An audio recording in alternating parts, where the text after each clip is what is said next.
Buenas tardes para todos. Para comenzar nuestra tarea, vamos a pedirle el favor a Rosalvita que nos regales por favor la oración.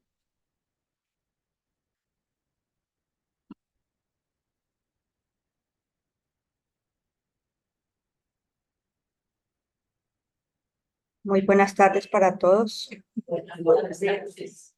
Vamos a disponernos con mucha humildad, con sencillez, unidos de pensamiento, para decirle a nuestro Padre Creador, muchas gracias por esa oportunidad que nos has concedido el día de hoy de estar aquí presente. Agradeciendo a la espiritualidad superior que se hace presente y a nuestros hermanos desencarnados que vienen en busca de una ayuda, de un consuelo, de un esclarecimiento. Gracias, Padre Celestial, por todas tus infinitas bendiciones que nos concede en cada momento. Gracias por esas bellas oportunidades que nos das para progresar, Señor. A nuestro Maestro Jesús, infinitas gracias, y le pedimos con humildad que nos irradie en esta tarde con su pensamiento divino y que nos ilumine a la persona que va a dar la conferencia y el evangelio para que todos podamos ser esclarecidos, entender y comprender las palabras que nos traen para el día de hoy. También hoy queremos orar, Padre Santo, por los enfermos, por los más necesitados, tanto encarnados como desencarnados, que están aquí presentes, y también por los que no han podido acercarse el día de hoy, que donde quiera que se encuentren reciban esas bendiciones saludables, esos fluidos que emanan de la divina providencia para todos, que las mentes sean iluminadas el día de hoy, en la tarde de hoy, a través del mundo espiritual, para que cada uno recibamos esas bendiciones y las pongamos en práctica en nuestras vidas. Padre Celestial, que se haga siempre su santa voluntad en cada uno de nosotros y que así sea. Así sea. Gracias. Bueno, en la tarde de hoy nos acompaña nuestro querido Waldo Rodríguez. Él está ubicado en la ciudad de Santa Marta.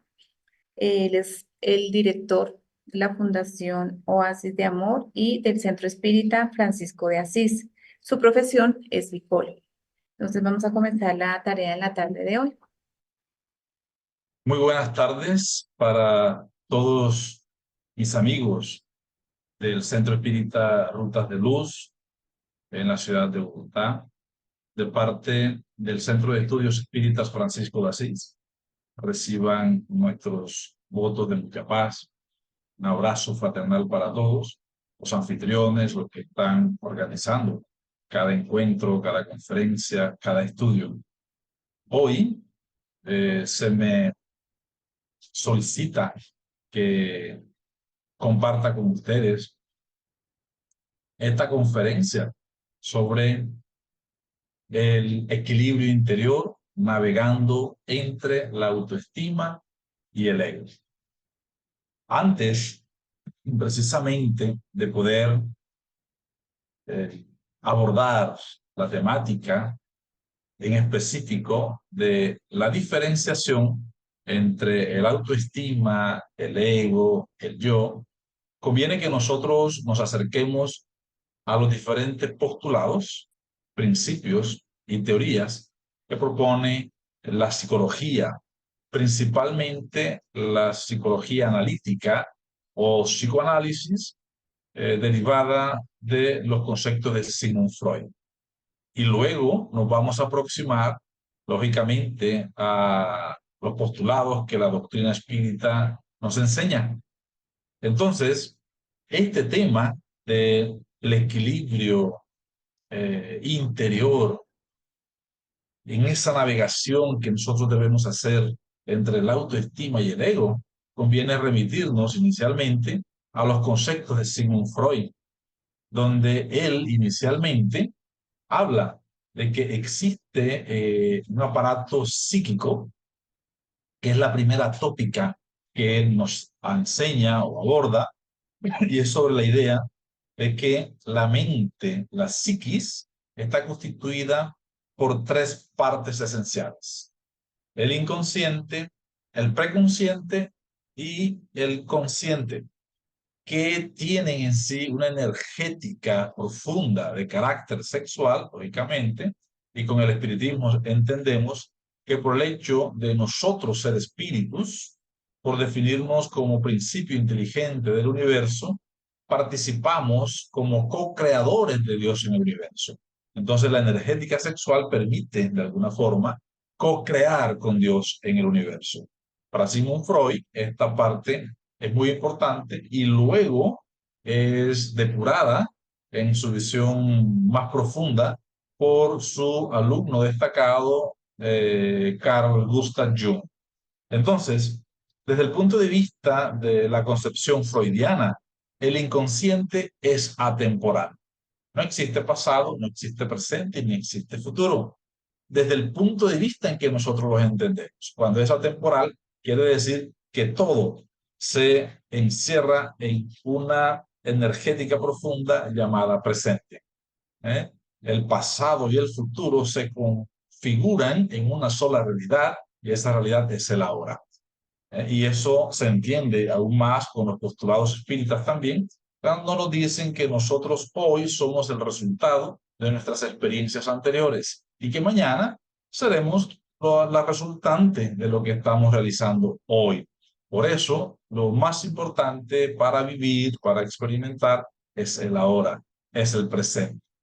Porque a través del presente nos vinculamos a nuestro pasado y también nos vinculamos a nuestro futuro. Entonces, en el preconsciente, ahora sí es temporal, porque estamos navegando entre la realidad actual, el ahora, y el consciente, que es temporal. Para Sigmund Freud, el inconsciente obedece al principio del placer, a instintos. Nosotros somos diseñados por Dios, creados por Dios para ser felices. Entonces, desde un punto de vista imperfecto, desde la fase inicial de desarrollo evolutivo, la búsqueda del placer se convierte en un móvil principal de la estructura psíquica, de la energética actuante en nuestro profundo ser. Lógicamente, que sin las experiencias como espíritus evolucionados, que aún no somos, nuestra actividad psíquica, nuestra actividad psicológica busca precisamente la satisfacción por los diferentes medios que conoce. Y en los estados primitivos, esa búsqueda del placer se da, lógicamente, por los estados, por las rutas sensoriales. El preconsciente también, entonces, se basa en el principio de la realidad, igual que el inconsciente. El inconsciente no es lógico, es decir, no obedece a una lógica racional. En el inconsciente se movilizan energías profundas que cuando nosotros empezamos a intentar leer la información, los bloques energéticos que están contenidos en el inconsciente en forma de experiencias, de traumas, de contenidos energéticamente intelectuales y demás, nos llevan una lógica racional como si la elabora el consciente y como si la elabora el preconsciente. Para Freud también existe entonces una segunda tópica, y esa segunda tópica se basa en tres supuestos fundamentales aceptados por todos los psicoanalistas, y es que tenemos en nosotros el yo y el superyo. Como usted está viendo aquí, esa segunda tópica nos dice que el ello es la reserva libidinosa, es decir, la energética con asiento sexual y agresiva además, que está guiada por el principio del placer. Busca la satisfacción inmediata de los instintos, sea permitido o no. El superyo está formado por la asimilación de patrones morales que rigen la sociedad. Cuando esos patrones morales que regulan nuestro comportamiento están guiados por la sociedad y la familia, se va formando en nuestra estructura psíquica patrones conductuales, patrones morales, que es lo que está regulando la actividad del superyo. se le podría considerar como la conciencia moral, porque aprueba o rechaza los impulsos, actos y pensamientos que no son aceptados socialmente. Y aquí hay algo muy importante, porque en esta estructura psíquica del superyo se mezclan tanto los patrones morales que nosotros estamos diseñando, que se ha estructurado a fuerza de costumbres sociales, a fuerza de costumbres religiosas, a fuerza de costumbres familiares, ¿eh? de sociedades en particular, muchas veces no se aparejan con aquellas normas morales que están inscritas en la conciencia del momento en que somos creados por Dios, y son esas leyes divinas morales. Y ahora vamos a ver por qué. Y tenemos entonces la estructura que media entre el ello y el superyo, y es el yo, que es una parte del ello que está en contacto con la realidad. El yo intenta canalizar el fuerte impulso del ello y satisfacer sus necesidades. Entonces, el yo le toca amortizar dos cosas: el impulso anárquico del ello, como dice ahí, el impulso instintivo de la búsqueda del placer, con las normas morales de la sociedad. Por ejemplo, si entramos en un lugar donde hace mucho calor, si ustedes vinieran en estos momentos aquí a Santa Marta, donde las olas de calor son terribles, llegamos a 38 grados bajo sombra en algún momento, y cuando estamos en pleno mediodía puede llegar a 42 grados. Y si adentramos en un lugar donde esté cerrado, sin aire acondicionado, sin abanico, el ello nos va a dictar que nos quitemos la ropa, que nos despojemos de todo lo que tenemos, porque está eso ocasionando un displacer, nos está ocasionando algo de sufrimiento. Entonces, el instinto natural de la búsqueda del placer, el ello dice: desnúdate, quítate la ropa. Pero las conductas sociales establecidas a fuerza de costumbre nos dicen no, porque eso no se permite a nivel social.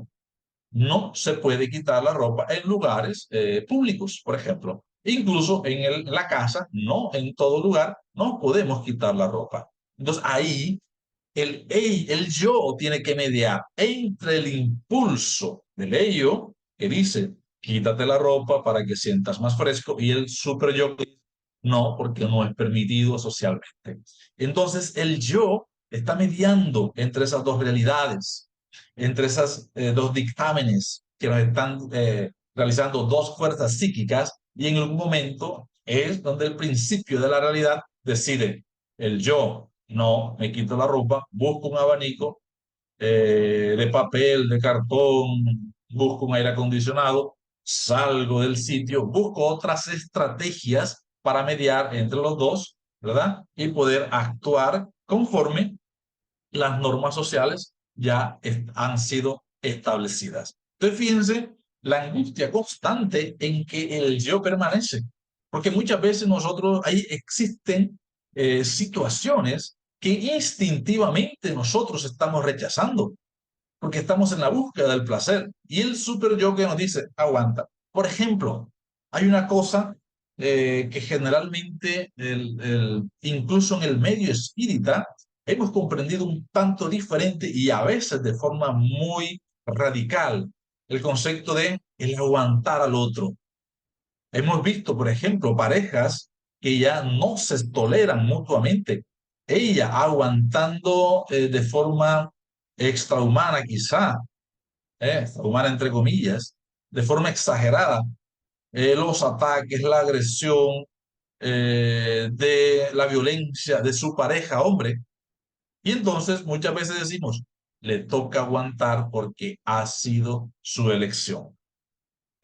Estamos interpretando una norma moral del perdón con el aguantar y dejarse pisotear la dignidad, ¿verdad? Entonces muchas veces el instinto de Dios te está diciendo: no te quedes allí, preserva tu propia integridad, preserva tu vida, y la norma social que te está diciendo: tienes que aguantarte porque es tu expiación.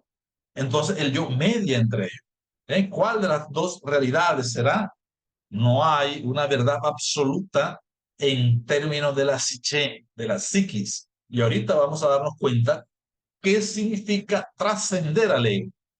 Ir en consonancia con la norma moral es lo exigido, ¿verdad? Entonces, desde ese punto de vista, uniendo esas dos tópicas de Sigmund Freud, tenemos en este esquema que ustedes están viendo ahí en la parte izquierda, mejor primero en la parte derecha, una figura de una cabeza humana con un iceberg que es un bloque inmenso de hielo sumergido en el océano, en el agua del mar.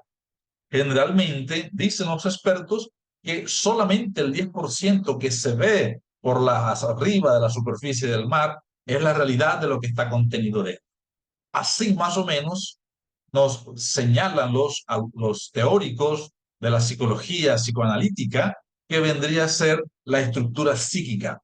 El consciente, en la parte izquierda de lo que están viendo en sus pantallas, aquel bloquecito de hielo que se ve por encima de la superficie del mar, vendría a ser el consciente. Algunos llaman de que equivaldría al 10% de nuestra realidad total, de nuestra esencia psicológica, de nuestra psiquis. Otros hablan de que puede ser más o menos, no importa. Lo que sí concordamos es que la parte más externa de nuestra realidad psíquica corresponde al consciente, que es el ahora, que se constituye a partir de la periferia propuesta por las diferentes reencarnaciones. El inconsciente, entonces, es la parte sumergida que no nos damos cuenta y es inconsciente porque son contenidos que están allí, pero que no son conscientes. No identificamos que están, pero gobiernan nuestro comportamiento, nuestra conducta, nuestras relaciones, gobiernan nuestros sentimientos. Y no nos damos cuenta muchas veces, ¿verdad? Y el preconsciente que media entre los dos. Y vemos allí el yo, que tiene un contenido consciente, es más consciente que preconsciente. El yo no es inconsciente. El yo, por ejemplo, yo soy Waldo Rodríguez, vivo en Santa Marta, soy samario, soy colombiano, soy espírita, y toda esa realidad que está siendo parte de la periferia de lo que soy yo, está gobernado por mi yo. ¿Mm? Es así, pero existen informaciones mucho más profundas que en la simple periferia de la información que yo le estoy dando. ¿eh? Entonces, el ello precisamente es inconsciente. Esos impulsos que nos hacen actuar, a veces de forma irracional, porque son impulsos naturales que están con nosotros desde el momento primero de la evolución. Están contenidos en nuestras telas profundas de nuestra psiquis y que gobiernan nuestra realidad. Y el super yo, que también hay un contenido inconsciente, profundo, porque el super yo contiene información de las leyes morales y de las normas morales, unas que están fijas y que nos acompañan permanentemente, que son las leyes morales divinas, y otras que se forjan, perdón, otras que se van forjando por la cultura, por la religión, por la familia y por lo demás. Es allí, en esa precisamente, esa disparidad entre las normas creadas por la sociedad y las normas que regulan lo más profundo de nuestra psiquis, la ley del amor, la ley del perdón, de justicia y de la caridad, que son la base fundamental de la ley divina, muchas veces discordan. Y es precisamente lo que vino Jesús a decirnos muchas veces. Iba en contra de las normas dictadas socialmente que no concordaban con las normas profundas de la realidad del ser. Por ejemplo, cuando había una norma religiosa que las personas asumían como parte de la conducta ética y moral, que eran lavarse las manos antes de comer. Porque había una tradición que decía que si no te lavabas las manos, eso ensuciaba tu interno, y al ensuciar tu interior, ensuciabas tu alma, y ya con el alma sucia no podías acceder al reino de los cielos. Jesús, sin embargo, toma el pan sin lavarse las manos y lo come, y los que estaban ahí decían, mira, mira lo que hace. Si este hombre fuese profeta de verdad, si este hombre fuese el Mesías, sabría que no debería hacer eso. Es cuando Jesús aprovecha y rompe una norma social que se había convertido en norma religiosa y por tanto una norma de conducta ética. Se iban por la periferia que no tenía nada que ver con la moral. Jesús dijo, no es lo que entra por tu boca lo que te hace daño, es lo que sale de ella. Esa sentencia nos permite precisamente ir caminando desde las bases de la autoestima y resolviendo el ego, principalmente resolviendo el superego, que ahorita vamos a ver por qué digo super yo o superego, yo o ego, ¿verdad? Jesús ya nos venía diciendo, muchas veces nosotros nos comportamos como espíritas de esa forma. Yo recuerdo una vez, por ejemplo, aquí en nuestro centro espírita, hace muchos años ya, estaban en un momento de la discusión de cómo es que el espírita debe comportarse. Y muchas definiciones estaban dándose acerca de comportamientos externos. Y yo una vez, con la manía que tengo de ser psicólogo y poner a prueba ciertos conceptos comportamentales, entonces decidí dejarme el cabello largo y colocarme un arete. Y me perforé la oreja y me coloqué un arete. Y en ese momento fui a dictar la conferencia un sábado y llega un asistente del centro espírita que se queda mirando, se sorprende y me dice, Dios mío, Waldo, ¿tú qué hiciste? Yo, ¿qué hice de qué? Ahora, ¿cómo le enseño yo a mi hijo? Yo, ¿le vas a enseñar qué? Dice, mi hijo que tiene 15 años, le he dicho, él quiere ponerse de arete y yo le digo que eso no es conducta de un hombre, menos de un espírita, que el que se pone arete es ladrón, es vicioso y tal y tal. Y ahora, ¿cómo le digo yo? ¿Cómo le dices que tú qué piensas de mí? Le dije yo, que yo soy ladrón, que yo soy vicioso, que tengo una conducta moral no adecuada. Me dice, no, precisamente tú eres un ejemplo y te admiro aquí porque eres un compañero espírita. Y ahora le dije la pregunta, le hice yo, ¿y ahora qué haces tú para enseñar convenientemente cuál es el profundo sentir de las normas morales que no deben quedarse en la periferia de una norma social? Porque a veces nosotros confundimos normas creadas a fuerza de costumbres como normas de tipo moral, que muchas veces no tienen nada que ver una cosa con la otra, ¿verdad? Entonces, eso es muy importante. Y en esta conferencia, y otra vez también, empezaron jóvenes, ¿verdad? Yo todo el tiempo me muevo con jóvenes, porque es mi trabajo, soy profesor universitario, y en el centro espírita, todos los días, todos los sábados, hablo con jóvenes. En la fundación tenemos niños y jóvenes, entonces todo el tiempo estoy hablando con jóvenes y me inquieta cómo es que nosotros enseñamos las conductas éticas y morales. Una cosa es enseñar a respetar las normas que dictan la sociedad y otra cosa es asumir la norma que dicta la conducta social como una norma intrínsecamente moral, que no tiene nada que ver una cosa con la otra, ¿verdad? Entonces, es allí muy importante tener en cuenta esto. Es así, entonces, en ese sentido, ahora sí vamos a ver la definición de ego, que hasta este momento Freud nos habla del yo, del super yo y el ello. Pero vamos a entrarnos, como nos sugiere la conferencia, el título de la conferencia, ir navegando entre autoestima y el ego. Vamos a ver qué es el ego. La Real Academia de la Lengua Española define el ego proveniente del latín ego, que significa yo. En psicología, en el psicoanálisis más precisamente, el psicoanálisis de Freud en particular, se define como una instancia psíquica que se reconoce como yo, parcialmente consciente, que controla la motilidad y media entre los instintos del ello, los ideales del superego y la realidad del mundo exterior. Entonces, el ego está mediando entre esas dos cosas.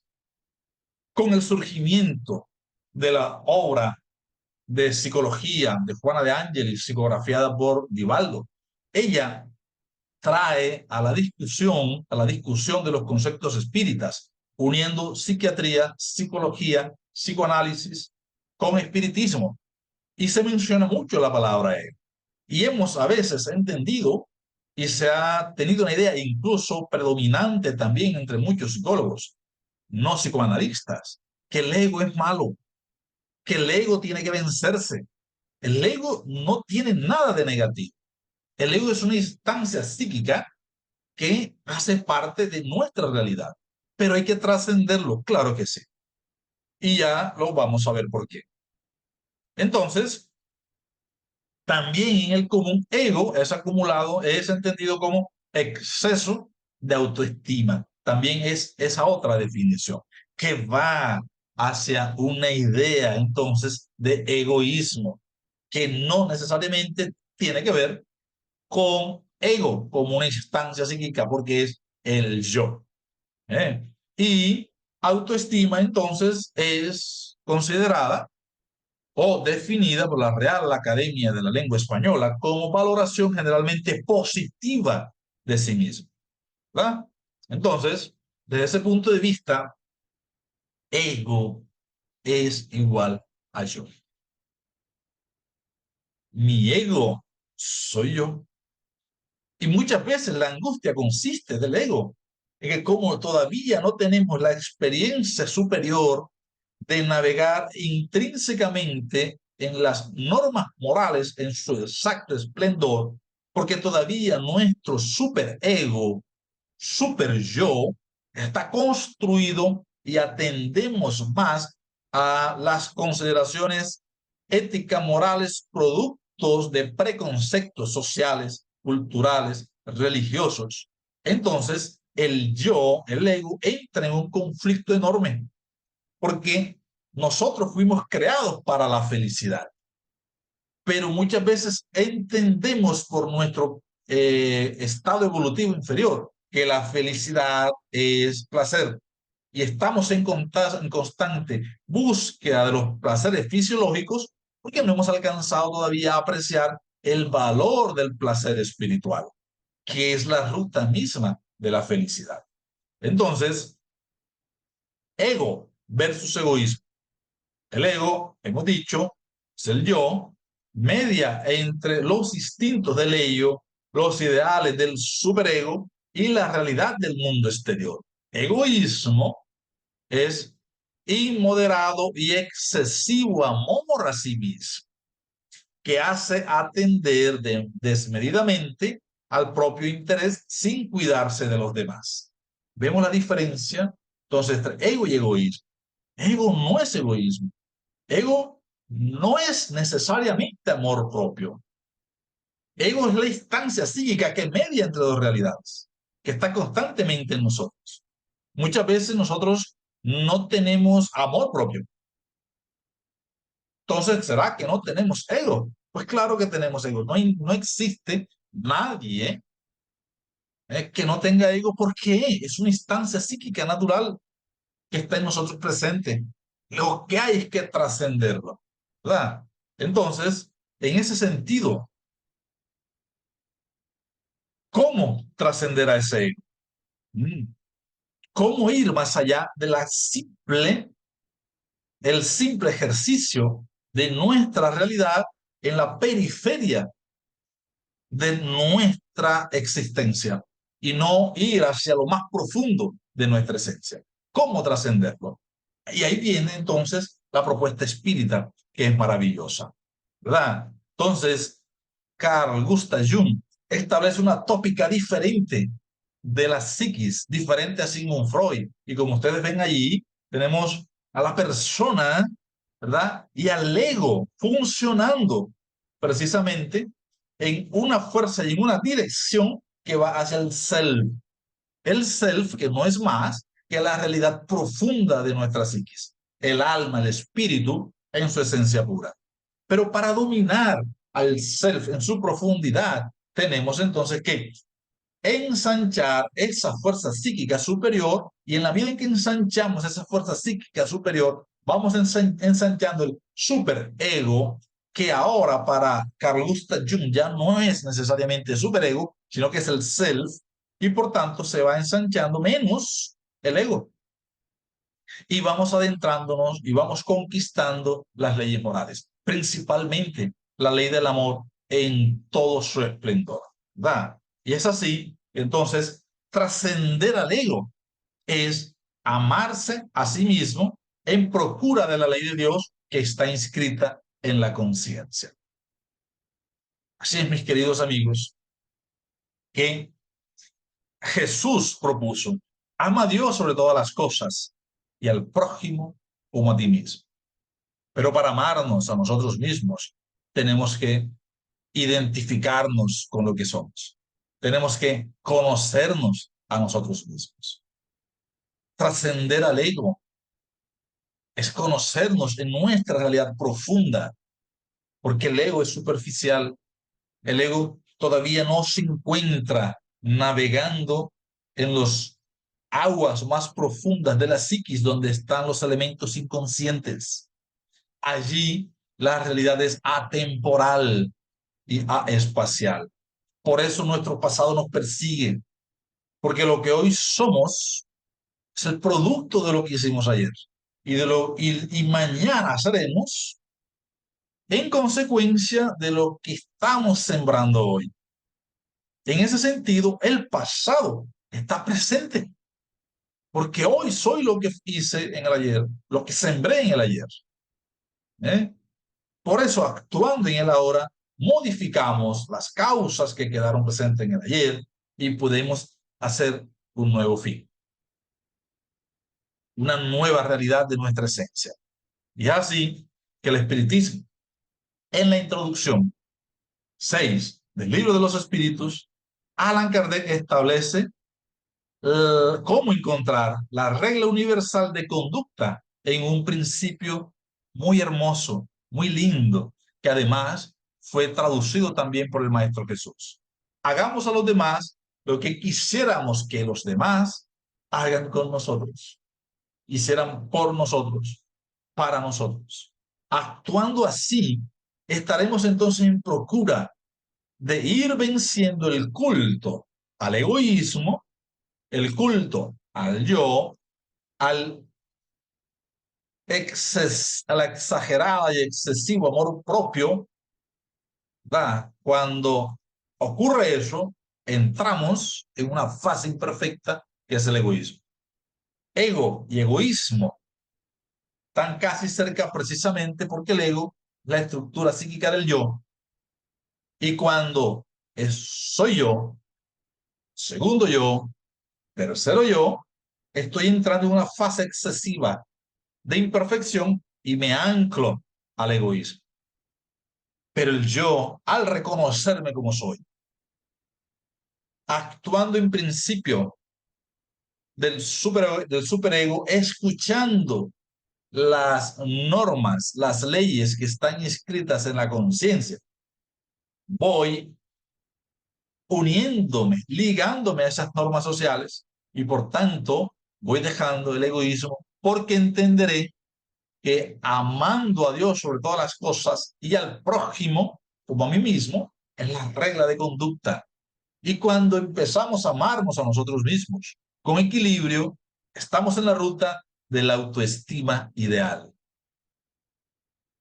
Solamente aplicando esta regla de conducta, esta regla universal, cuando entendamos y practiquemos este principio, esta regla, no habrá forma de desviarnos. Y por eso, Allan Kardec, en la pregunta 625 del Libro de los Espíritus, pregunta, bueno, ¿y cuál es el modelo o el ejemplo, perdón, más perfecto que Dios envió a la tierra para servirnos de guía y de modelo? Contempla a Jesús. ¿Cómo es que actuaba Jesús? ¿Cómo es que él hacía? ¿Cómo es que enfrentaba cada desafío que la vida le proponía? Cada vez que estemos entonces preguntándonos ante cualquier situación que nosotros estemos siendo desafiados, detenernos y preguntarnos cómo actuaría Jesús. Les aseguro que estaríamos precisamente en el modelo, en la ruta comportamental ideal. Y si no nos queda claro, entonces Allan Kardec pregunta en la pregunta 9 y 19 del Libro de los Espíritus: ¿cuál es el medio práctico más eficaz para mejorarse en la presente existencia y resistir a las instigaciones del mal? Un sabio de la antigüedad os lo dijo, contestaron los espíritus: conócete a ti mismo.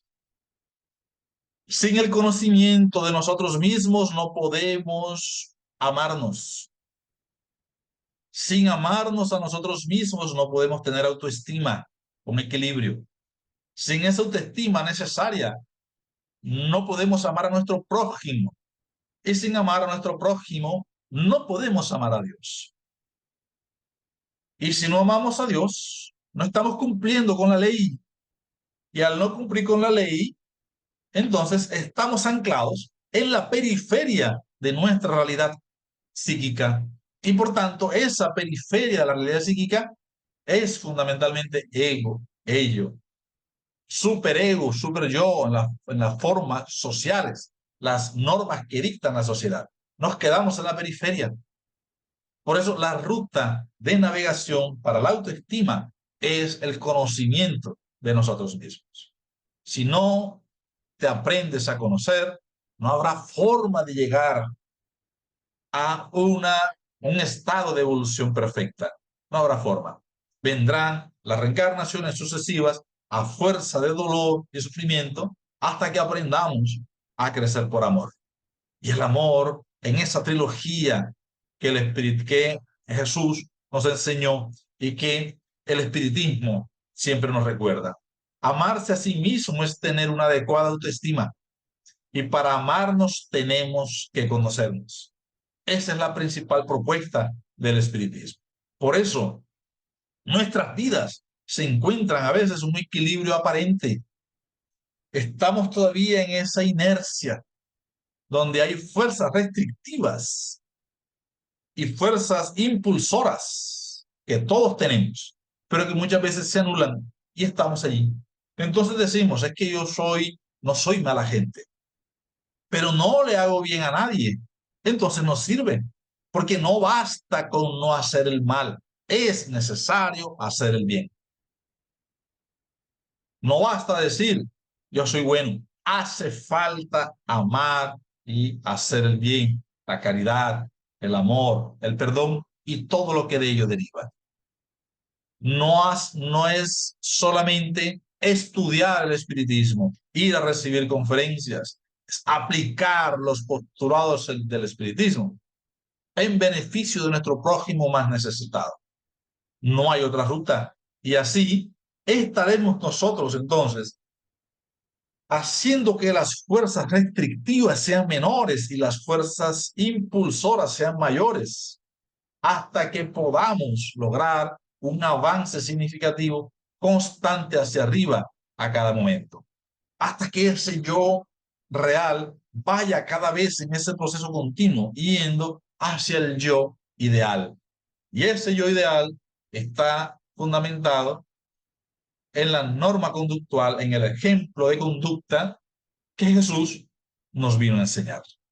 Y es así, mis queridos amigos, que llegamos hasta el final de esta conferencia y espero que les haya gustado y agradezco muchísimo a mis amigos, a Piedad, Germán, a toda la familia Telles, a todos los asistentes del Centro Espírita Rutas de Luz, por esta oportunidad y esperamos que Dios nos bendiga a todos.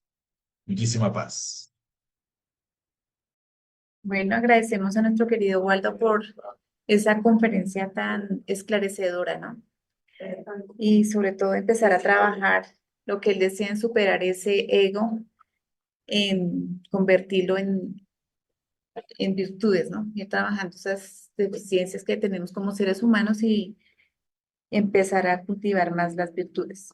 Y vamos a ver la actividad para nuestro próximo sábado.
Bien, y entonces todos quedan cordialmente invitados para la conferencia del próximo sábado.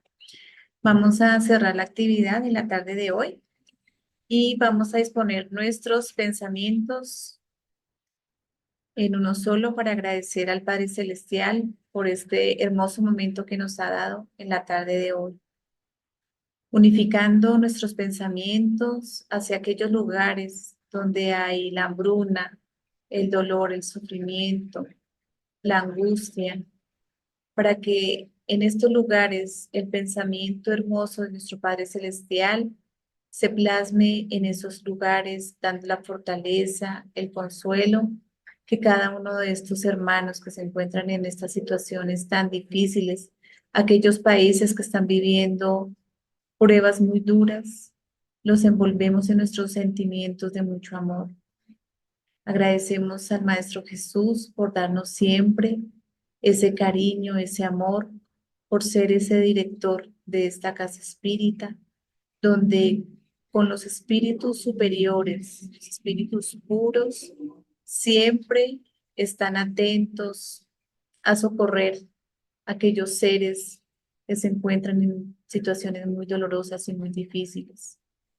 Queremos enfocar también nuestros pensamientos sobre aquellos seres que se han quitado la vida y que se encuentran en el Valle de los Suicidas, para que también estos hermanitos sean envueltos de nuestros mejores pensamientos, sentimientos, y que sea para ellos una luz de esperanza, para que tengan en su corazón el arrepentimiento de haberse quitado la vida. Por aquellos seres que nadie se acuerda de ellos, también queremos envolverlos en nuestros mejores pensamientos, para que se sientan amados, queridos por el Padre Celestial y por nuestro amado Maestro Jesús, que siempre está atento a cada una de las necesidades tanto de los encarnados como de los encarnados. Agradecemos a nuestros espíritus guías y protectores que siempre nos acompañan, nos inspiran por el camino del bien. Colocamos, Señor, los hogares de todos los aquí presentes para que tú nos bendigas, los llenes de mucha paz, de mucho amor y de mucho equilibrio. Colocamos, Señor, siempre nuestras vidas ante ti y que así sea. Gracias por haber atendido a la invitación. Que pasen un feliz fin de semana.